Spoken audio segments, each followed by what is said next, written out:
সেবা করতে হয় তাহলে মহাপ্রভুকে উঠিয়ে দিয়ে অথবা ডিঙিয়ে যেতে হবে। আর যদি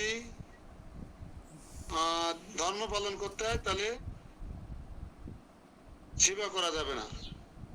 তা সেবা বড় না ধর্ম বড়, এইটা প্রমাণ করার জন্য মুকুন্দ কি করলেন, মহাপ্রভু নিত্য কীর্তন করেছে, তার হাত পা ক্লান্তিতে ভরে গেছে, তাকে সরানোর কোনো সুযোগ নেই, তার মহাপ্রভুর উঠার কোনো শক্তি নেই, সামর্থ্য নেই, এমন একটা ভাবে বসে শুয়ে আছেন।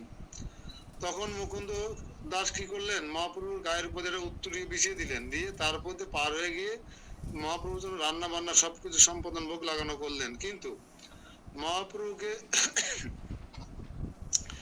তৃপ্তি সাগরে সেবা দেওয়ার পরে মহাপ্রভু আবার সেখানে শরীরে এলিয়ে দিয়েছেন। এইবার মুকুন্দ পার হতে পারছে না। মহাপ্রভু টানা প্রসাদ পেয়ে দুপুরে 3 ঘন্টা 4 ঘন্টা ঘুমিয়েছেন, কিন্তু মুকুন্দ সেখানে দাঁড়িয়ে আছেন। মহাপ্রভু 4টের সময় ঘুম ভেঙেছে, 1টার সময় প্রসাদ পেয়ে, 12:30টায় ভোগ লাগে।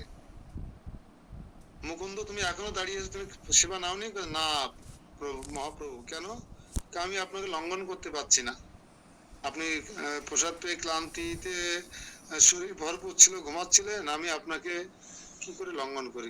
বলছো কি তুমি আগে একবার গেছো না আমার গাড়ি পথ দিয়ে, আমি তো বুঝতে পেরেছি তুমি গেছো। তখন আমার সেবা ছিল আপনার প্রতি, সেবা করতে গিয়ে আমি যে কোনো পরিস্থিতির মোকাবেলা করতে পারি, কিন্তু আমার খাওয়ার জন্য বা আমার সেবার জন্য আমি আপনাকে লঙ্ঘন করতে পারি না। এখান থেকে আমরা কি শিক্ষা পেতে পারি?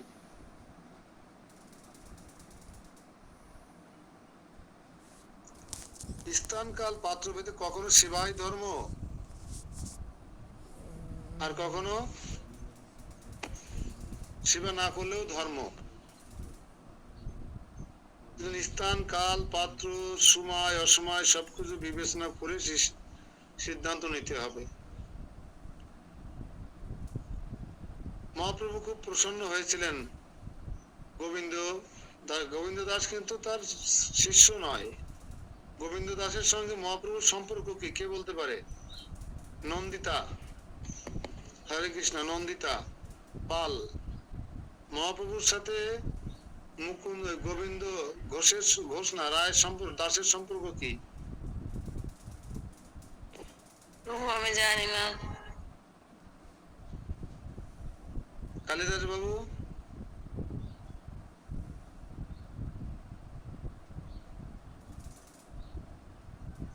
বিপুল বাবু বলেন, গোবিন্দ ঘোষ আর ভগবান গৌরসুন্দরের মধ্যে সম্পর্ক কি?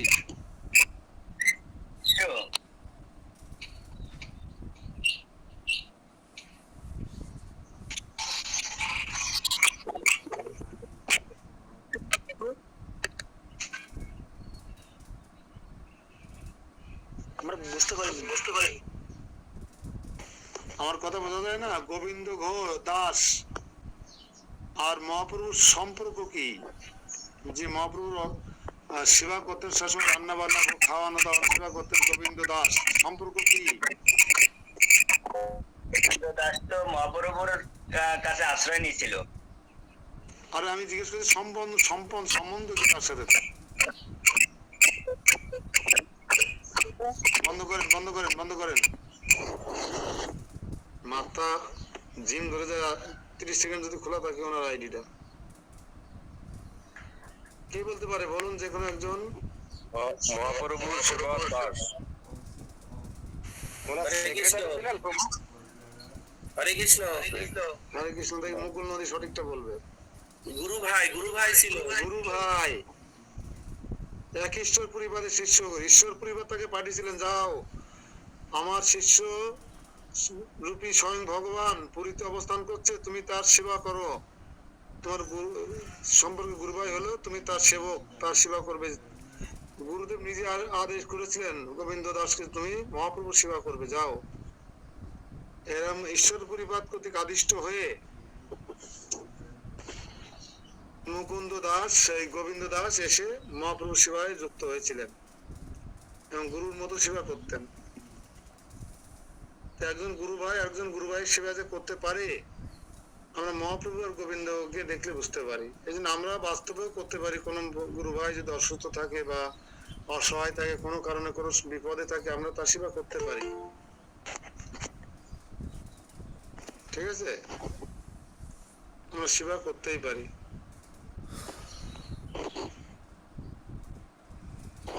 তো আমরা এখন গাম্ভীরাতে ধীরে ধীরে ডাইনে ঢুকে পড়বেন, আর আগাবেন না, ঢুকে শান্ত থাকবেন।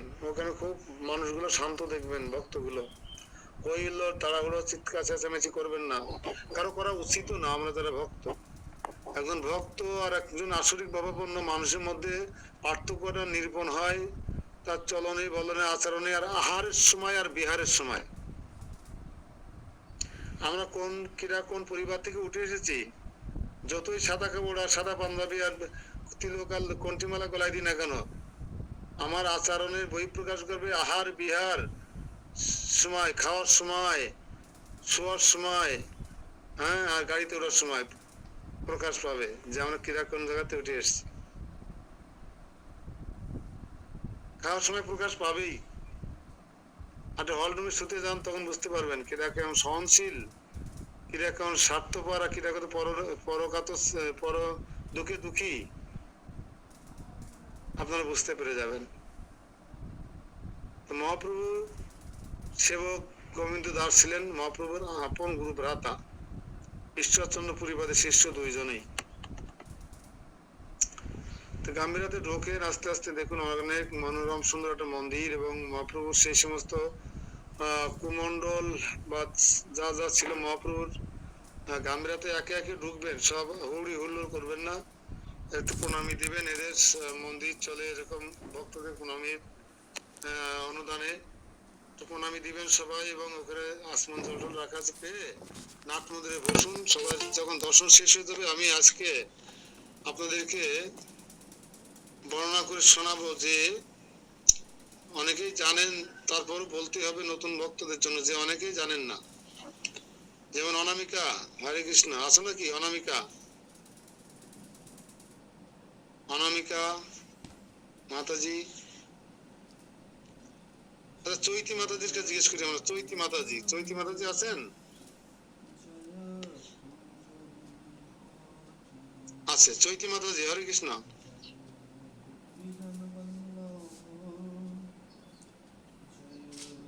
সপ্ত প্রভুর মান নাম আসেনি ওখানে, হরে কৃষ্ণ ওদের আইডি রয়েছে, হরে কৃষ্ণ হরে, সপ্তকদের আইডিটা।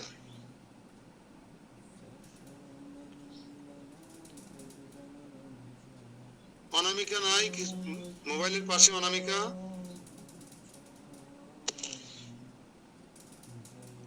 আমি জানতে চাইছি একটা জিনিস, যে জগন্নাথ বলদেব সুভদ্রা মহারানীর রূপ এরম বিকৃত কেন হলো, হাত পা কেন সংকুচিত হলে? ভগবান কৃষ্ণ যদি সেই জগন্নাথ আর মহাপ্রভু যদি জগন্নাথ হয়, মহাপ্রভুর কি দিব্য সৌন্দর্য, ভগবান শ্রীকৃষ্ণের কি আকর্ষণীয় সৌন্দর্য, কিন্তু জগন্নাথ এরম বিকৃত হলো কেন? একই যদি কৃষ্ণ হয়, হাত পা কেন সংকুচিত হলো, পা কেন নেই, আর কেন সুভদ্রা মহারানীর পা হাত কিছুই নেই? এইটা যদি কোনো মুসলমান অন্য কেউ প্রশ্ন করে স্কুল কলেজ লাইফে বা কোথাও, আমরা কি উত্তর দেবো? অনামিকা বলো। হরে কৃষ্ণ প্রভু, মানে শ্রীকৃষ্ণের বাল্যকাল মানে বাল্যলীলা যখন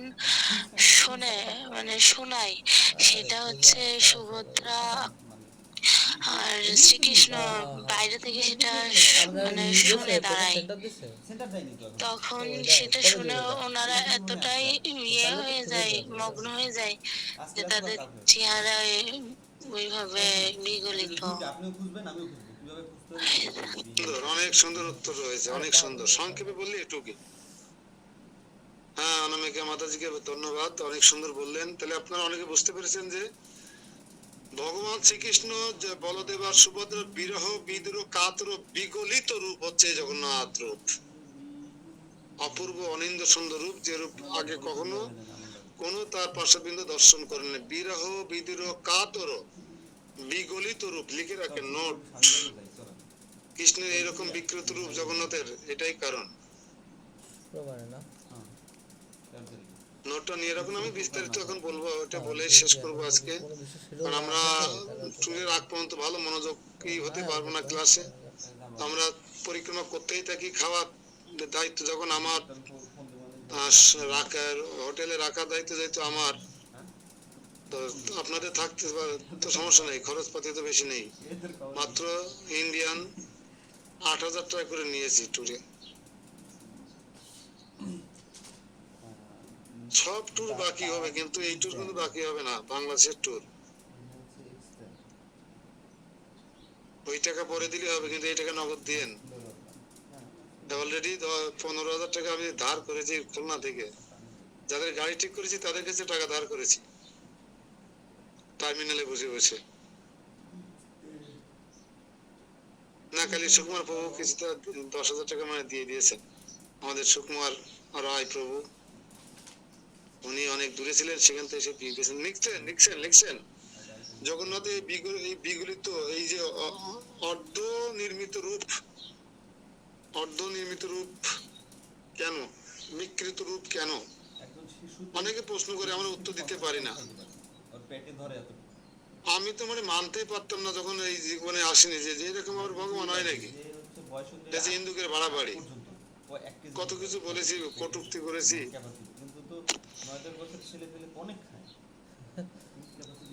তো এই বিষয়ে আমি সবিস্তারে বলবো, আপনারা বোঝার চেষ্টা করবেন যে জগন্নাথের একটা বিকৃত রূপ কেন হলো। আমরা জগন্নাথপুরীতে আসি, আমরা এখন অন্য মহিমা না, জগন্নাথের মহিমা খুঁটিনাটি বিস্তারিত জানবো এবং নোট করবো, যাতে আমরা মানুষের পরিক্রমা করছি ঠিকই, কিন্তু আমাদের যদি সত্যিকারে যেদিন যাবো সেদিন বুঝবো যে এখানে আমরা আগে একবার এসেছিলাম। এই কারণে না ঠিক আছে, খাইলেও পানা ধরে যায়। গাম্ভীরা তো সবাই গম্ভীর থাকবেন, মৌন থাকবেন, চুপচাপ থাকবেন এবং মহাপ্রভুকে অনুভব করবেন। এখানে 18টা বছর তিনি এখানে বিষের মতো কালকুট বিষ, আর যদি শরীরে প্রবেশ করে তাহলে যেভাবে জ্বালা পোড়া হয়, ঠিক সেভাবে রাধা কৃষ্ণ বিরহ রূপ সর্প দংশন করার কারণে রাধার রূপী এই মহাপ্রভু সেরকম জ্বলে পুড়ে সারকার হয়ে গিয়েছিল। 18টা বছর তিনি এখানে বিষের মতো জ্বলাপোড়া করেছেন। কারণ বিরহ, কি বিরহ, কৃষ্ণ বিরহ রূপ সর্প দংশনে যে কষ্ট হয়, সেই কষ্ট রাধারানী আর এই রাধারানীর দেহ ধারণ করি মহাপ্রভু ছাড়া কেউ জগতে অনুভব করতে পারে না।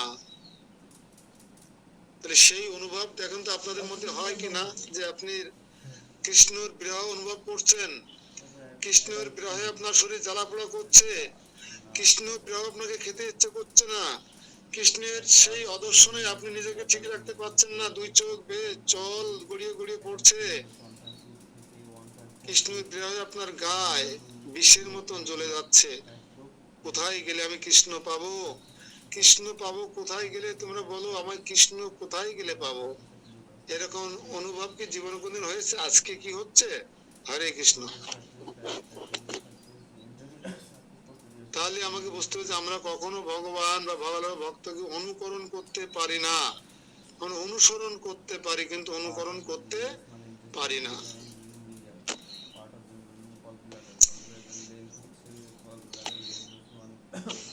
তো মহাপ্রভুর ভাঙা দণ্ডটাও সামনে মনে আছে, ভালো করে দেখবেন। মহাপ্রভুর ত্রিদণ্ডী সন্ন্যাস যখন নিয়েছিলেন, সেই দণ্ড নিত্যানন্দ প্রভু ভেঙে ফেলেছিলেন। সেই ভাঙা দণ্ডের কারণে নিত্যানন্দর সাথে মহাপ্রভুর ঝগড়া হয়, 2-3 দিন কেউ কারো মুখ দেখা দেখি করেন না। সেই দণ্ডটাও এখানে থেকে থাকতে পারে, দেখে নেবেন। এখন আসুন জগন্নাথ পুরীতে যখন আছি, জগন্নাথ সম্পর্কে জানার চেষ্টা করি, এরকম বিকৃত রূপ কেন হলো। তো ভগবান শ্রীকৃষ্ণ 11 বছর 6 মাস বৃন্দাবনে ছিলেন, 13 বছর 6 মাস ছিলেন মথুরায়, এই 25 বছর এদিকে দিয়ে বাকি 100 বছর তিনি ছিলেন দ্বারকায়। দ্বারকায় যখন ঐশ্বর্য লীলা করছিলেন 100 বছর, আর রাধারানী 100 বছর কৃষ্ণকে অদর্শনে তার যে বিষক্রিয়া হয়েছিল, অর্থাৎ কৃষ্ণ বিরহ রূপ সর্বদংশনে রাধারানী এমন বিষক্রিয়া হয়েছিল যে রাধারানী না পাচ্ছিলেন বেঁচে থাকতে, আবার না পাচ্ছিলেন মারা যেতে। এটা তো জানেন আপনারা। আর রাধারানী নিজের জীবন বিসর্জন দেওয়ার জন্য যমুনার দিকে ঝাঁপ দিয়েছিলেন বটে, দৌড়, কিন্তু তমাল বৃক্ষ থেকে হঠাৎ তিনি দাঁড়িয়ে পড়েছিলেন, তমাল বৃক্ষকে কৃষ্ণ মনে করে। তবে তিনি ভাবলেন যে দেহের মালিক তো তিনি নন, এই দেহের মালিক তো কৃষ্ণ, কৃষ্ণের অনুমতি ছাড়া এই দেহ আমি নষ্ট করে দিতে পারি না। তাই তিনি মূর্ছিত হয়ে পড়ে গিয়েছিলেন এবং তার নাকে তার সখীরা তুলো দিয়ে দেখছিল শ্বাস বইছে কি বইছে না। না না অত দূর না। তো দেখুন কৃষ্ণরূপ বিরহ সর্পে দংশন করলে কি হয়, সে বিশেষ জ্বালায় হায়দ্রাবাদের পরে বিরহে বেঁচে থাকতে পারে না, তাই যমুনায় ঝাঁপ দিয়ে মৃত্যুবরণ করতে চায়। আবার সে কৃষ্ণ এই দেহটাকে কৃষ্ণকে দান করেছে, তাই সে এই দেহটা ত্যাগ করতেও পারে না। সে না পারছে মরে যেতে, না পারছে বেঁচে থাকতে। এসে কৃষ্ণ বিরহরূপ সর্প দংশন করলে এরকম দুর্দশা হয়। আপনাদের কারো এরকম দশা হয়েছে যে কৃষ্ণের বিরহে আপনি বেঁচে থাকতে পারছেন না? আছেন কেউ? কিংবা কৃষ্ণকে এই দেহটা দান করেছেন, এই দেহের মালিক কৃষ্ণ মনে করেন, তাই আপনি মরতেও পাচ্ছেন না, এমন কেউ আছেন? হরে কৃষ্ণ, আমি একজন দর্শন করতে চাই, একজনকে অন্তত।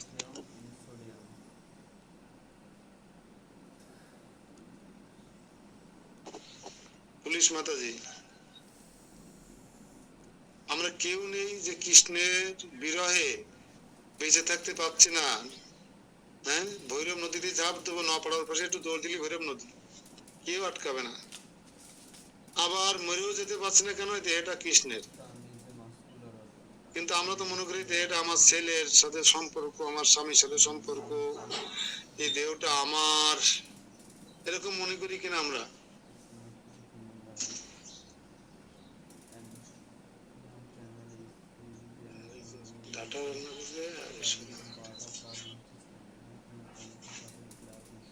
হচ্ছে কারো বিরহ, কারো চোখে তো জল দেখি না, কারো তো ঝাঁপ দিতে দেখি না, আবার কারো মরে যেতে দেখি না, বেঁচে থাকতে দেখি না, কেউই।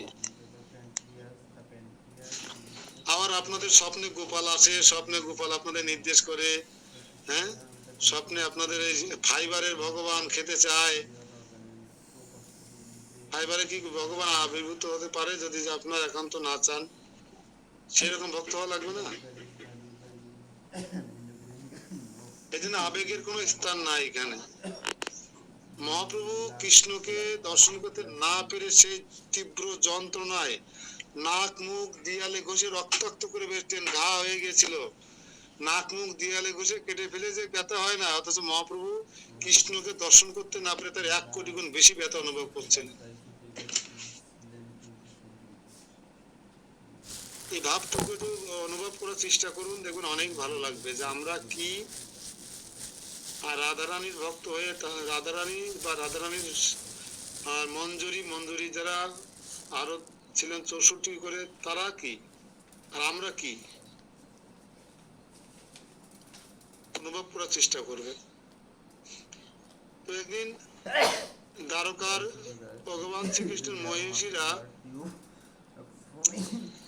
এক জায়গায় বসে মিটিং করছিলেন। মুখ্য মুখ্য রানীরা তো ছিলেনই, রুক্মিণী, সত্যভামা, তারপর হচ্ছে কালিন্দী, মিত্রবিন্দা, নগ্নাদিতা, তারপর হচ্ছে সত্যজিৎ রাজার কন্যা নাম কি, সবাই বসে বলছিলেন যে আমরা সত্যভামা, যে আমরা আমাদের প্রতি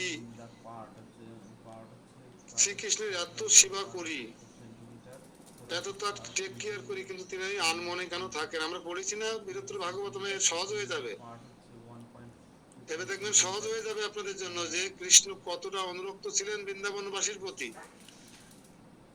কেউ বলছে কৃষ্ণ অন্যমন হয়ে থাকে, রাত্রি রাধে রাধে, সকা সকা ধবলি শ্যামলি বলে চিৎকার চেঁচামেচি করে। আগ বাড়িয়ে আর একজন বলছে, রহিম, সত্যভামা, আরে তোমরা ঘুমের ঘোরা বলছে কেন? সে জেগে থেকেও তো রাধে রাধে বলে চিৎকার করে, কান্না করে, ধবলি শ্যামলি বলে ডাকে তার গাভীদেরকে। এভাবে আলোচনা হচ্ছিল না অন্তপুরীতে, দ্বারকায়। আপনারা ছিলাম না সেখানে? ছিলাম কিনা? তাহলে এর কারণ কি? এখন এর কারণ জানার চেষ্টা করলে আমরা জগন্নাথের রূপ দর্শন করতে পারবো। দেখুন আমরা কত বৃহত্তর ভাগবতম পড়েছি বিধায় আমাদের কাছে কত সহজ হয়ে গেল যে সেখানে কি আলোচনা হচ্ছে কৃষ্ণকে নিয়ে। হ্যাঁ, প্রথমে সেখানে ছিল উদ্ধব, ছিলেন যশোদা মাতা, রোহিণী মাতা, ছিলেন পদ্মাবতী, অর্থাৎ কংসের মা। সবার যে অভিব্যক্তি গুলো, এটা কিন্তু মিটিং হচ্ছে, কিন্তু কেন কৃষ্ণর মন কেন বৃন্দাবনে পড়ে থাকবে? কেন সে আনমনে রাধে রাধে বলে রাখবে? কেন সুবল সখা সীতাম সখা বলবে? কে তারা? আমরা কি যত্ন করি না? আমরা কি তাকে আদর করি না? আমরা কি তার সেবা করি না? তাহলে এই রাধে রাধে কে? আর কেন সে আনমনা থাকে? কেন ঘুমের ঘরে চিৎকার করে ওঠে, ক্রন্দন করে? কেন বা জেগে থাকা অবস্থায় আনমনা হয়ে যায়? মনের অজান্তে অনেক বৃন্দাবনে অনেকে নাম ধরে ডাকতে থাকে কেন? কারণ কি? এই কারণ কাকে জিজ্ঞাসা করলে বোঝা যাবে? উত্তপ্ত হয়ে গেছে নারীরা, 16,108 জন মহিষী নারীরা উত্তপ্ত হয়ে গেছে, অতিষ্ঠ হয়ে গেছে। কারণ কি? কান্তা যদি অবহেলা করে, যে মেয়ে বা যে পুরুষ যাকে যতটা বেশি ভালোবাসা সেই জায়গা থেকে যদি একটু অবহেলা পায়, তাহলে তার সবকিছু ছিন্ন বিচ্ছিন্ন হয়ে যায়, সবকিছু এলোমেলো হয়ে যায়। তেমনটি দশা হয়েছে এই 16,108 জন রানী মাতা। তাই তারা আজকে ডিসাইড করবে, আর তারা আজকে জানার চেষ্টা করবে, উপলব্ধি করবার চেষ্টা করবে, অনুভব করার চেষ্টা করবে কেন এমনটি হয়। কোথায় যাওয়া যায়? তারা তখন রোহিণী মাতার কাছে যায়। রোহিণী মাতার কাছে যখন 16,108 জন রানীর পক্ষ থেকে কিছু ভক্ত রানীরা গিয়ে বলে, রানী প্রণাম করে বলে, মাতা আমরা একটা অভিপ্রায় নিয়ে একটা বাঞ্ছা নিয়ে আপনার কাছে এসেছি, কৃপা করে আমাদের এই মনোবাঞ্ছা আপনি পূরণ করুন। তখন বৌমাদের এরকম বিনয় এবং উগ্রীব দেখে বললেন, বা বলো শোনা, তোমরা বলো মা, তোমরা কি চাও, কি জানতে চাও? বলছে, আমরা আপনার পুত্র কৃষ্ণ সম্পর্কে জানতে চাই, কেন সে এমনটি করে, এর কারণ কি? কি আছে বৃন্দাবনে? কে আছে বৃন্দাবনে? কি আছে বৃন্দাবনে? তখন রোহিণী মাতা দেখলে তো বড়টা নিঃশ্বাসে মৃদু হেসে বলছে, কি আছে বৃন্দাবনে? কে আছে বৃন্দাবনে এই জিজ্ঞেস করছো? কি নেই বৃন্দাবনে? কে নেই বৃন্দাবনে? তোমাদের প্রতি কৃষ্ণের হৃৎপিণ্ড রয়েছে বৃন্দাবনে। তখন বিস্ময় হতবাক হয়ে গেছে, বলছে, মাতা আজকে আমরা জানতে চাই যে আপনার পুত্র কেন এমনটি করে আমাদের সাথে, কেন আনমনে থাকে, কেন চিৎকার করে ঘুমের ঘুরে, কেন সে কান্না করে। এই গুহ্যতম কথা আজকে আপনার কাছে আমরা শুনতে চাই। 16,108 জন বসে গেছে সামনে। জয় রাধা মাধব কুঞ্জ বিহারি গাওয়া লাগেনি আজকে। হুম কেন? ধৈর্য কম, শুনতে চাই গুহ্যতম কথা। তখন রোহিণী মাতা বললেন যে আমি এই ছেলের প্রেমের প্রণয়ের কাহিনী মা কিভাবে বলি, তাও তোমরা যখন শুনতে চাইছো, অনুরোধ করেছো, আমি তোমাদের অনুরোধ রাখবো, বলবো, কিন্তু এটা শর্ত। শর্ত হচ্ছে এই যে আমি যখন বৃন্দাবনের লীলা কাহিনী, বিরহ বিজনিত কাহিনী বলবো, তখন যদি কৃষ্ণ বলরাম এসে যায়, তাহলে একটা অঘটন ঘটে যেতে পারে। তাই যে কেউ একজনকে মুখ্য দ্বারে দাঁড়িয়ে দেখতে হবে, কৃষ্ণ বলরাম যেন ভিতরে প্রবেশ করতে না পারে, আর এই কাহিনী যেন শুনতে না পারে। কে যাবে? কে যাবে এখন দরজায় দাঁড়াতে? তাহলে তো সে শুনতে পাবে না। 16,108 জন রানীমা তো শুনতে চায়। হ্যাঁ আর আপনারা কারা শুনতে চান না, যারা আছেন ক্লাসে, তারা একজন দাঁড়ান না দরজায়। কে আছেন? আপনারা যে শুনতে চান না, তাকে দরজায় দাঁড়াতে হবে। কে আছেন যে কৃষ্ণের এরকম বিরহের রূপের কথা শুনতে চান না? কেউ নেই, সবাই শুনতে চান। সুভদ্রাকে, সুভদ্রা শুনতে পারবে না। দাদার প্রেমের কাহিনী সুভদ্রা শুনে কোনো কাজ নেই।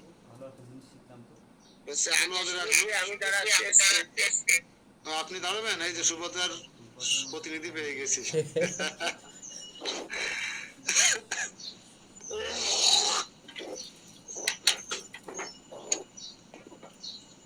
তো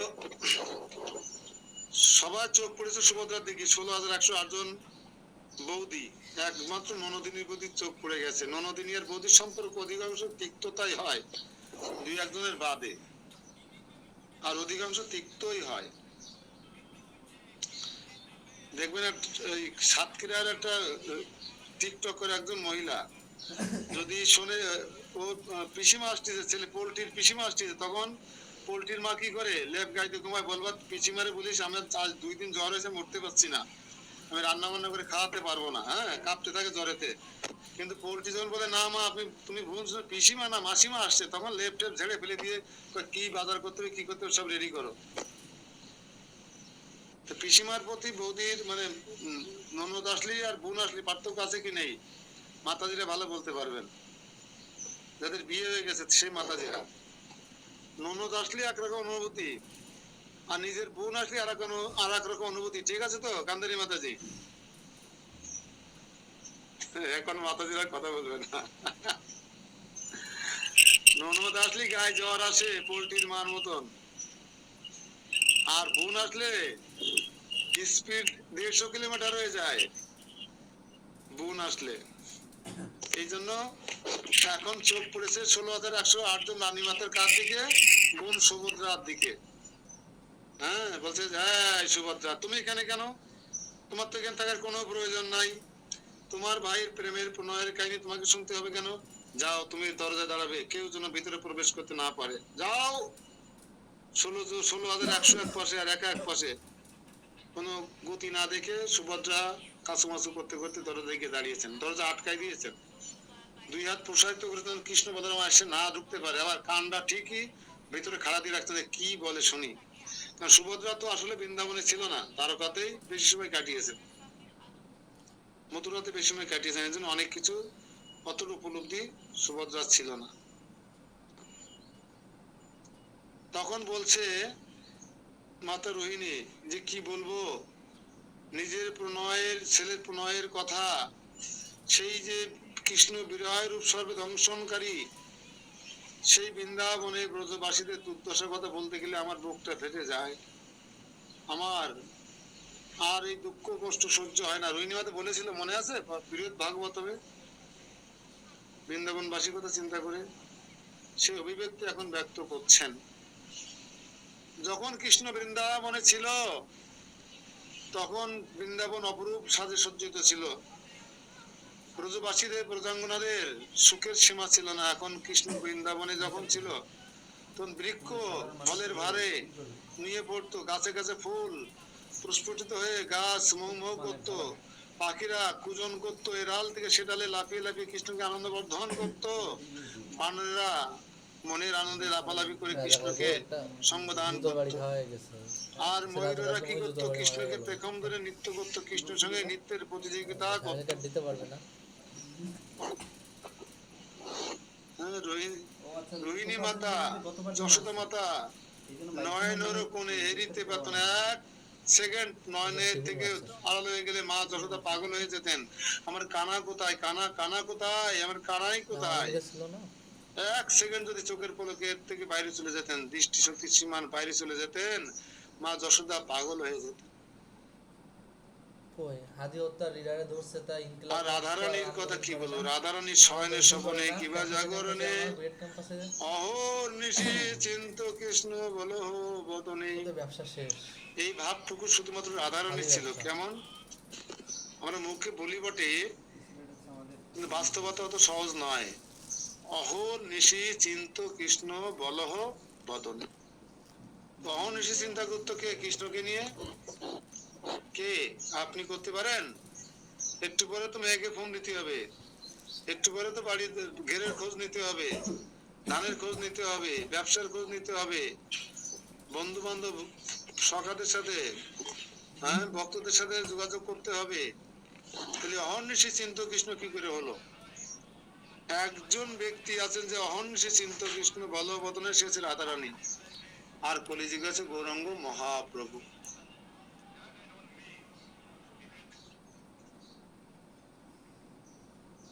এইভাবে যখন বৃন্দাবনের অবস্থা, সমস্ত বৃন্দাবনে যখন আনন্দে পরিপূর্ণ, তখন কৃষ্ণ সকলকে শোকের সাগরে ভাসিয়ে বিরাহ রূপ সর্বতরা দংশন করিয়ে কৃষ্ণ কি বলরামকে নিয়ে নতুন রথে চড়ে অক্রূরের সাথে চলে আসলেন। কোথায়? 11 বছর 6 মাস বয়সে নোট নিবেন নতুন ভক্তরা। কৃষ্ণ কতদিন বৃন্দাবনে ছিল? 11 বছর 6 মাস। মথুরাতে এলেন, মথুরাতে এসে নানা জটিলতা প্রতিবন্ধকতা অতিক্রম করে কুবজাকে উদ্ধার করেছিলেন, এসে কুবজা কুবজাকে উদ্ধার করেছিলেন। যাবো এই 7টা কুবজা বাজে ছিলেন না? কে? আগের জন্মে কে ছিলেন? নাক কাটা, একটু ক্লিয়ার হলো না আজকে। ছোট নখা। রাত রাতে দেয় না এগুলা, বুঝলাম না। সকালে দেয় না কে এগুলা? এইভাবে যখন কৃষ্ণের উপস্থিতির কারণে ব্রজবাসীদের যে বিকেলে করে। আনন্দ, উচ্ছ্বাস, ভালো লাগা, স্বস্তিতে থাকা, আর কৃষ্ণ যখন বৃন্দাবন ত্যাগ করলেন তখন সমস্ত ব্রজবাসীরা অক্ষুরের রথের সামনে শুয়ে পড়েছিলেন যে কৃষ্ণ আমাদের প্রাণ। হার্ট হার্ট বা প্রাণ যদি না থাকে তাহলে দেহের কোনো মূল্য আছে? মৃতদেহ কোথায় থাকবে? আমার দেহটা, আমার দেহে যদি প্রাণ না থাকে, আপনারা ভালো করে জানেন, তাহলে প্রেমা মাতা যে দেহটা কোথায় থাকবে, অবস্থান হবে কোথায়? খাটের পরে, সেগুন খাটের পরে? কোথায় মা? তুলসী তলায়। আর কিছুক্ষণ পরে কেওড়া তলা বা নিমতলায়, নাকি? তাহলে কৃষ্ণ যদি ব্রজবাসীদের প্রাণ হয়, আর সে প্রাণ ভ্রমরা যদি 15 কিলোমিটার বা 20 কিলোমিটার দূরে চলে যায়, তো এটা হলো দুর্বল পয়েন্ট। এক ইঞ্চি যদি দূরে চলে যায়, তাহলে কি আমরা বাঁচবো? আমার ভিতরে হাড়টা যদি আমার কাছ থেকে খুলে 4 আঙুল দূরে রাখা হয়, আমি কি বাঁচবো?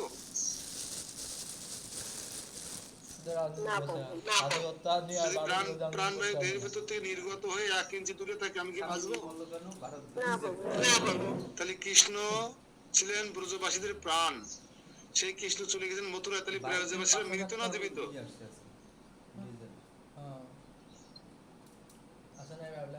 এইভাবে আলোচনা করছেন রোহিণী মাতা, তাহলে ব্রজবাসীরা মৃত প্রায়। কৃষ্ণ না থাকাতে কৃষ্ণগত প্রাণ মৃত প্রায় হয়ে পড়ে আছে। তারা ভাবছে দেহের তো কোনো মূল্য নেই কৃষ্ণ ছাড়া, এই এই এই এই দেহ তো পচে গলে যাবে নাই, শ্মশানে পুড়িয়ে এখনো ছাই করে দেওয়া হবে, তার থেকে ভালো কৃষ্ণের রথ আমাদের দেহের উপর দিয়ে চলে যাক, লেটা ছুটে যাক। তা সবাই কৃষ্ণের রথের সামনে শুয়ে পড়েছিল যে যেতে যদি হয় কৃষ্ণ তোমাকে, হে অক্রূর নিষ্ঠুর দৈত্য, যদি তোমাকে আমাদের প্রাণ ভ্রমরাকে নিয়ে যেতেই হয়, আমার দেহের প্রতি রথ চালিয়ে দাও, আমাদের কোনো আপত্তি নাই। কৃষ্ণ বিনা এই দেহের কোনো মূল্য নাই, দাও রথের এরপর দিয়ে চালিয়ে। রথ চালাতে পারছে না অক্রূর। কৃষ্ণ নেমে সবাইকে আলিঙ্গন করছেন, সান্ত্বনা দিচ্ছেন, প্রবোধ দিচ্ছেন, সবাই ভাবে বুঝিয়ে চলে গেলেন। আর সমস্ত দেহগুলো সেখানে পড়ে থাকলো, আর কৃষ্ণ রথ চালিয়ে সবাইকে বুঝিয়ে চলে গেল।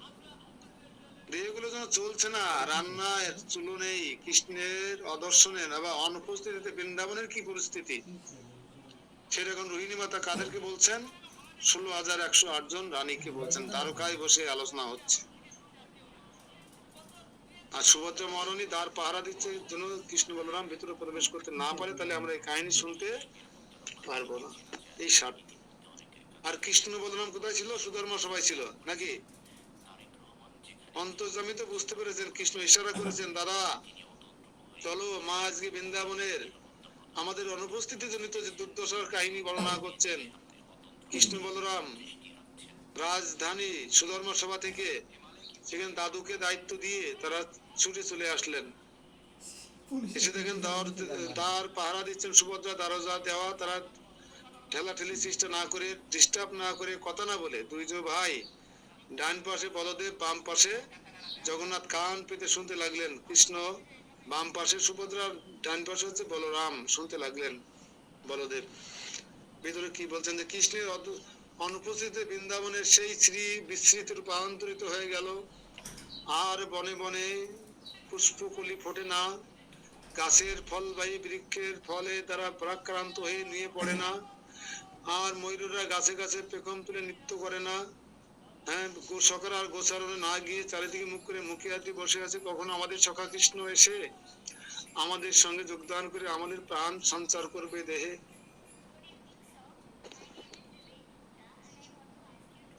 বানরের আর গাছে লাফালাফি করছে না, কৃষ্ণ নেই, কার সঙ্গে লাফালাফি করবে? কোকিল আর কুহু কুহু রবে, আর মধুর সুরে কৃষ্ণকে গান শোনায় না। সবুজ গাছের পাতা বিবর্ণ হয়ে গেছে, হলুদ বর্ণ হয়ে গেছে, সমস্ত বৃন্দাবনটা বিকৃত হয়ে গেছে কৃষ্ণের অনুপস্থিতির কারণে। কোন একজন প্রতীক জিজ্ঞেস করছে, ও তোমরা জানো বৃন্দাবনের যশোদা মহারানী নন্দ মহারাজের বাড়িটা কোনটা? তখন একজন ব্রজবাসী, ওটার সক্ষমতা নেই, বলছে তুমি তাও জানো না? দেখো পাশে যে জলের স্রোতটা বয়ে যাচ্ছে না, এই জলের ধারাটি ধরে ধরে যাও, যেখানে জলের স্রোত শেষ সেই উৎসস্থলে আছে নন্দ মহারাজ যশোদা মহারানীর আবাসস্থল। ঠিক যে দেখে এই চোখে এই যে জল খাল হয়ে গেছে, ড্রেনের মতন হয়ে গেছে, এটা আর কিছু নয়, এটা হচ্ছে যশোদা মহারানী তার পুত্র কানাইয়ের অদর্শনে যে বিলাপ করছেন, অশ্রুপাত করছেন, সেই অশ্রু একত্রিত হয়ে এরকম নালায় পরিণত হয়ে গেছে।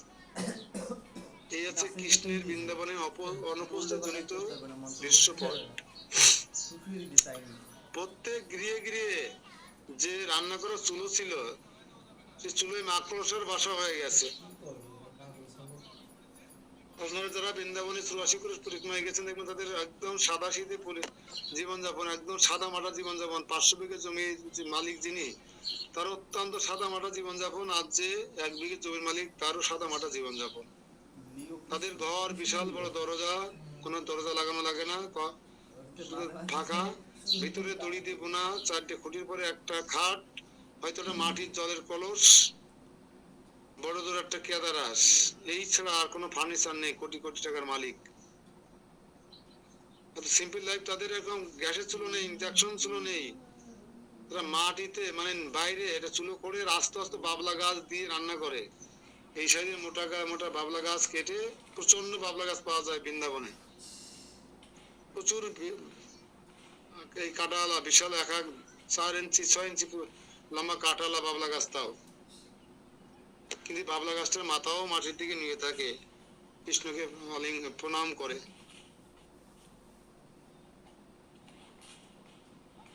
তো কি কথা বলছিলাম যেন,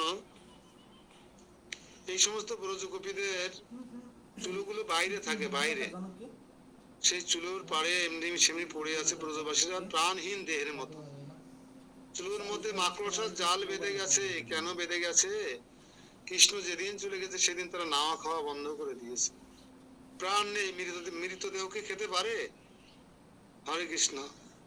যাদের দেহে প্রাণই নেই, তাদের দেহ কি খেতে পারে? তাই তারা নিষ্প্রাণ দেহ পড়ে আছে, মাকড়সার বাসা হয়ে গেছে।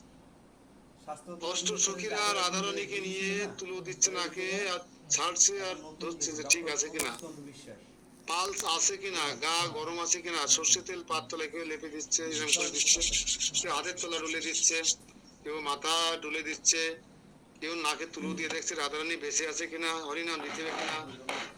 হ্যাঁ, কেন এমনটি হয়েছে? কৃষ্ণ বিরহরূপ সর্প দংশনের কারণে সবাই অচেতন হয়ে পড়ে আছে বৃন্দাবন। আর এই কাহিনী যখন বর্ণনা করছেন রোহিণী মাতা, কৃষ্ণের বিরহে ব্রজবাসীদের যে দুর্দশার কথা, বিশেষ করে যখন যশোদা মার রাধারানীর বর্ণনা আমি একটু আগে দিয়েছি, এই জন্য নতুন করে দিচ্ছি না। এই সমস্ত শোনার পরে এই 16,108 জন রানীমাতারা অবিরল তারা অশ্রুপাত করে যাচ্ছেন, কান্না করছেন যে কৃষ্ণকে এত ভালোবাসে। ওই আমরা তো কৃষ্ণকে আমাদের প্রাণ মনে করতে পারি না, আর তারা কৃষ্ণকে প্রাণ ভোমরা মনে করে। কৃষ্ণকে যে ব্রজবাসীরা ভালোবাসে, প্রাণের অধিক বেশি ভালোবাসে, তার প্রমাণ একবার কৃষ্ণ দিয়েছিলেন নারদ মুনির দর্প চূর্ণ করবার জন্য। তো কোনো একবার নারদ মুনি কৃষ্ণের কাছে এসেছিলেন দেখা করতে। কৃষ্ণকে বলেছিলেন যে তুমি হঠাৎ করে নারদ এখানে কেমন আছো? না না, আমি ভালো আছি প্রভু, আমি আপনাকে দর্শন করতে এসেছি, অনেকদিন দর্শন করি না, আর আমি তো আপনার প্রিয় ভক্ত, এই জগতের সবচেয়ে বড় ভক্ত। বলুন আমার চেয়ে বড় ভক্ত আর কেউ আছে? গর্ব হয়েছিল একটু নারদের। ভগবান বলেন হ্যাঁ নারদ আছে। কোথায় আছে? মর্ত ধামে। বৃন্দাবনে মর্তধামে, মর্তধামে লোক আছে তো মূর্তি, এরা আবার ভক্ত হলো কি করে? আমার চেয়ে বড় ভক্ত, প্রমাণ দিতে পারবেন? হ্যাঁ দিতে পারবো। তো নারদ তার আগে দেখো, তুমি তো জানো না আমি আজ 3 দিন অসুস্থ, মাথা যন্ত্রণা, আমি ঘুমাতে পারছি না, ছটপট করছি, খেতে পারছি না। তুমি যদি কৃপা করে আমাকে একটু সুস্থ করে দিতে, তাহলে আমার আর এই কষ্ট, আমি কি করলে আপনি সুস্থ হবেন বলুন? আমি আপনার এই জগতের শ্রেষ্ঠ ভক্ত, আমি না করবো না কে করবে? বলছে নারদ, হ্যাঁ তুমি আমার শ্রেষ্ঠ ভক্ত, তুমি যদি তোমার চরণ ধুলি আমার মস্তকে দাও, তাহলে আমি সঙ্গে সঙ্গে সুস্থ হয়ে যাবো, কিন্তু একটা শর্ত, তোমাকে নরকে যেতে হবে। নারদ 300 হাত লাফ দিয়ে উঠছে, না না না না না না, আপনি কি বলছেন, আমাকে বোকা পেয়েছেন নাকি? আমি অত বোকা নই যে আমার চরণ ধুলি আমার প্রভুর মস্তকে দেব, এত বড় বোকা আমি না। আপনি উন্নত চেষ্টা করেন, আমি এত বড় ভক্ত নই। গেলেন কৈলাসে, কৈলাসপতিকে সমস্ত কথা খুলে বললেন, কৈলাসপতিও তাকে নিরাশ করলেন। গেলেন ব্রহ্মলোকে, ব্রহ্মাও তাকে নিরাশ করলেন।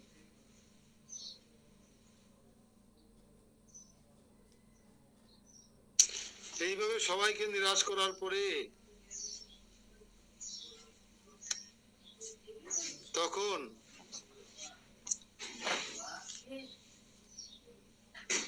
নারদ মুনি নিঃস্ব হাতে ফিরে এসেছেন কৃষ্ণের কাছে, বলছে ও নিয়ে এসেছো ধুলি, দাও দাও। কাছে না প্রভু, জগতে কেউ তার চরণ ধুলি আপনার মস্তকে দেওয়ার জন্য দিল না, যেহেতু শর্ত দিয়েছেন যে তাকে নরকে যেতে হবে।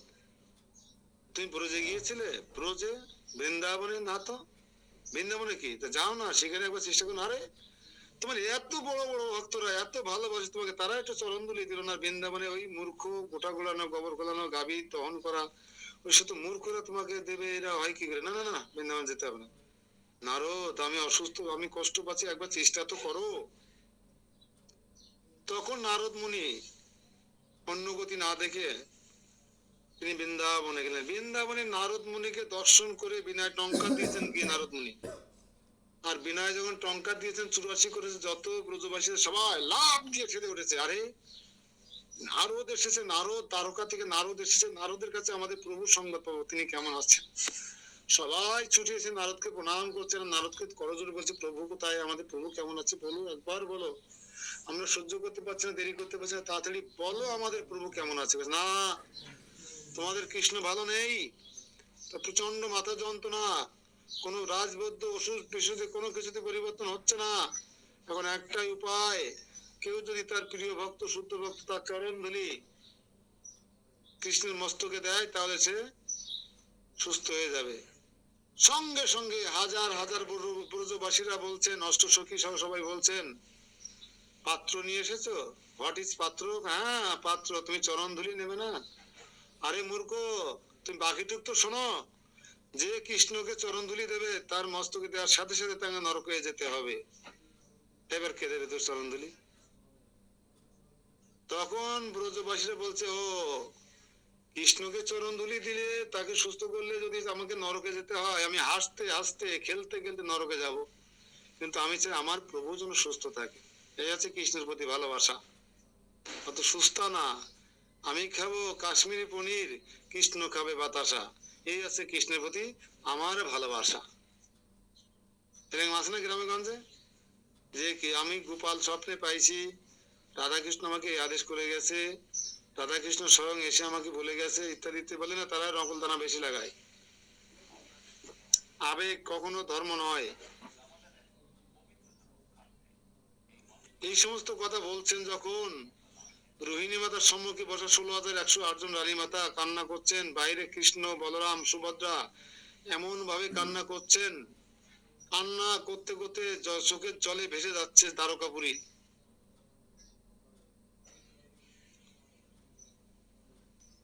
তখন নারদ মুনি আগরটা কি করবেন, আমার মধ্যে উত্তরীয় গাইছিলেন, উত্তরীয় বসিয়ে দিলেন, আর সমস্ত ব্রজবাসী ধুলো ঝেড়ে ঝেড়ে এক ধামা ধুলো দিলেন, যাও এক্ষুনি যাও নারদ মুনি, তোমাকে বৃন্দাবনে থাকতে হবে না, তুমি এখনই গিয়ে ধুলি মস্তকে দিয়ে দেবে কৃষ্ণের। তোমরা যে নরকে যাবে, আমরা নরকে যাই হাসতে হাসতে নরকে যাবো, যদি আমাদের কৃষ্ণ ভালো থাকে, আমার প্রভু কৃষ্ণ ভালো থাকে, আমি হাসতে হাসতে নরকে যাব। তখন নারদ মুনি বুঝে ফেলেছেন যে আমি আজকে কৃষ্ণকে ভালোবাসা, কৃষ্ণ ভক্ত হওয়ার প্রতিযোগিতা আমি মনে হয় হেরেই গেলাম।